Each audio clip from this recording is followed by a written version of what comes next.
So after our introduction to slope, a rise over run, we're going to now be introduced to a whole entire equation. We're introducing y equals mx plus b.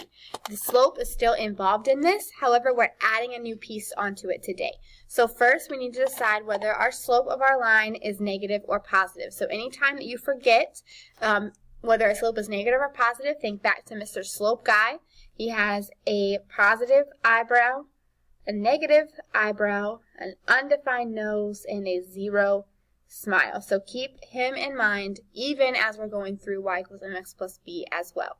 So as we take a look at number 1, does the equation of this line match his positive eyebrow or his negative eyebrow? Or, as we read from left to right, is this line increasing or is it decreasing?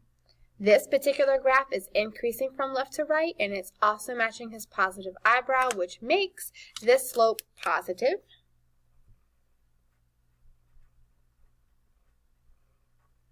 Okay, next we need to dive in of finding the slope rise over run. That is now in one step. So 2 points have actually been given to you on this line. So between these 2 points, we need to rise and run from one point to the other. We must first rise, and then we're going to run. Okay, then you count the blocks that you went up and the blocks that you went over.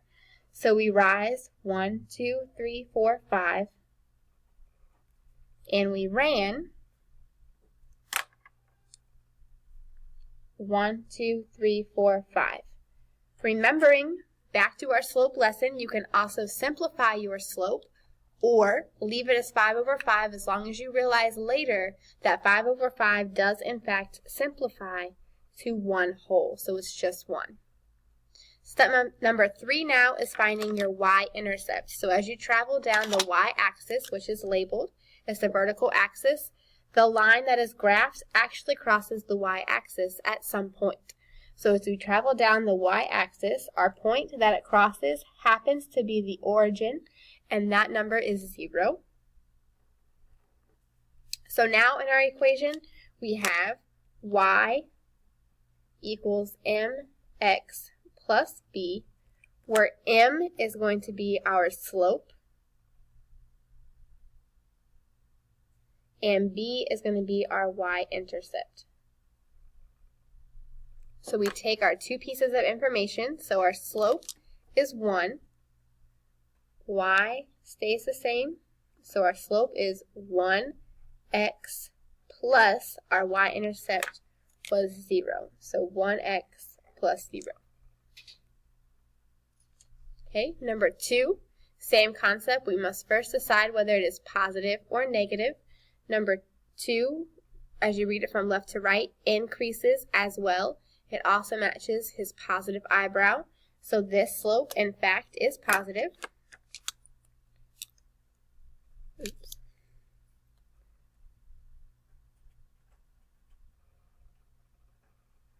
Next, between the 2 points, we need to find the rise over the run. So I'm going to rise up and then run to the point. Then you count your rise, 1, 2, 3, over the run, which was 1, 2. 2 over 3 does not simplify, so simply just leave it as 3 over 2. And if I said 2 over 3, I meant 3 over 2.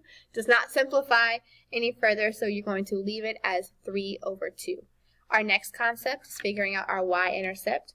So as I travel down the y-axis, the line happens to cross right here at 1. Again, we're looking at where this line and the y-axis meet, and that happens to be at 1. So in your equation, you have y equals our slope. In this case, happens to be 2 over 3. So I'm going to plug in, and when I said 2 over 3, I meant 3 over 2. X plus, or the y-intercept is 1. So again, you're just plugging in your information. Your slope goes in for m, which is before the x, and the y-intercept goes in for b, which is at the very end of the equation. Okay, I'm going to move down to number 4 so we can see a representation of a negative slope now. So number 4 happens to match his right eyebrow, which is negative. And also if you read it from left to right, it's going downhill now, which looks different from our uphill graphs. Okay, so number 1 is now negative.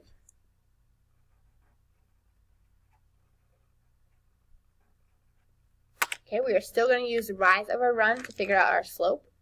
So I'm going to rise and run between the 2 points given. I went up 1, and I also ran 1 block. So thinking back to our simplifying fractions, we're dividing. 1 divided by 1 does simplify to the number 1. Next, I'm going to figure out where the line graphed, which happens to be this line, crosses my y-axis. So as I travel down my y-axis, it crosses at this point, which happens to be 1, 2, 3. So my y-intercept is 3, and then the last step is plugging in our information. Y equals m is our slope, which happens to be negative 1, making sure that you include the negative sign because our slope is negative. X stays, and then plus b, which happens to be 3 in this case. Okay, one last example before I set you guys free to practice these yourself or complete the homework assignments. Our next one that we're going to go over is number 5. Number 5 has a positive slope. Reading it from left to right, it is increasing, or it matches his positive eyebrow. So the slope is positive. Okay, now we need to find the slope, the rise and the run to the slope by rising up and running to the other point. And if you remember back to our I can statements, I can create right triangles by drawing a vertical line and a horizontal line to find the value of slope. And then we calculate how many, or count rather, how many we went up. 1, 2, 3, 4, 5. And we ran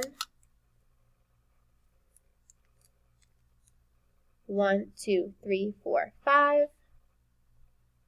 And 5 over 5 does in fact simplify. 5 divided by 5 is 1. Our next point, or our next question, number 3, is finding our y-intercept. So where does the line that is graphed cross my y-axis? So as I travel down the y-axis, it crosses right here. And that value happens to be negative 1, negative 2. So now as I plug in my given information, I have y equals m happens to be my slope, so that is 1. It was positive, so it does not need a negative sign. X plus our y-intercept this time is negative 2. And there are 2 ways you can write this. You can say plus negative 2, or y equals, plugging in your slope as a positive 1, x, you can say subtract 2. Plus a negative and subtract 2 represent the exact same thing. So whichever form you are most comfortable with for now, you may start using. However, on a test, you will see subtract 2 instead of plus a negative. Okay, good luck on your assignments.